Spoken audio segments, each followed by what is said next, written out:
experts for more analysis right now. I'll start with Shan Wu. You just heard that reminder of Trump's comments. Shan, how do you assess E. Jean Carroll's latest case here? I think those comments help a lot. It's particularly telling that they were made, obviously, when he's not the president anymore. And it really tees up a difficult issue for the Justice Department because they've taken this position that this lawsuit involving comments he made when he was president, that they feel they should be defending him because those may have been actions taken during his presidency. I think that's a very embarrassing position for them to be in. I think it's weak, but they still have that position at the moment. And it'll be interesting to see if the verdict, as well as these comments that are clearly not when he's president, how that factors in to whether the DOJ wants to maintain that position or not. Nancy Erika Smith is with us as well. How notable, Nancy, is the timing here that these comments came exactly a day after a jury found Trump liable for sexual abuse and for defamation? It's really shocking, the level of lawlessness and disregard for the rule of law, juries, judges. E. Jean Carroll and her lawyers may actually do more to end Trump lawlessness than the entire Justice Department and Merrick Garland together. It is important to note, as was just mentioned, that Trump is saying that the taxpayers have to defend him. The Department of Justice, which he impugns on a daily basis, should defend him because he defamed somebody while he was the president. I agree that's a weak argument. I think it just got weaker because the law means nothing to him and he keeps defaming her.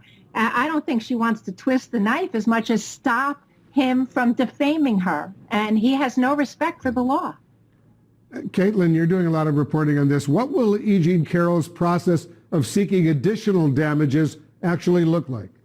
Well, you know, she is just asking to amend the complaint right now. So that just is making what she would have to prove in court or bring to court, argue to court a little bit longer and adding in some of these things that happened after Trump was president and after that jury verdict. But this is still an issue that is going through the courts on whether Trump can even be held liable for this. And like Shan mentioned, whether there is a situation where the Justice Department can substitute in for him as he was serving as president, where the main piece of what this lawsuit is about covers. So that's where is really being looked at right now in the courts on whether or not Donald Trump as president has some sort of protection.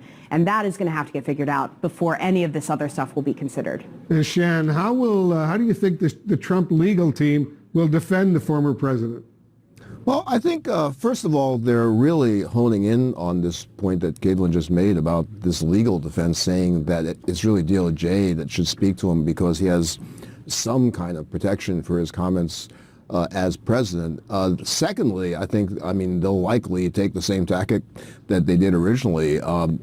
Defamation, I mean, it's the truth is the defense type of thing, so they're really going to have to relitigate all the facts of that case. I do think there's a big difference here, again, mounting pressure on DOJ. The deposition that was released during the Carroll trial that just happened, that does not help Trump's argument that he was doing something as president. I mean, there's nothing about that deposition that indicates this is some sort of a policy thing, that he's consulting anyone. It just sounds like he's, plain up insulting her.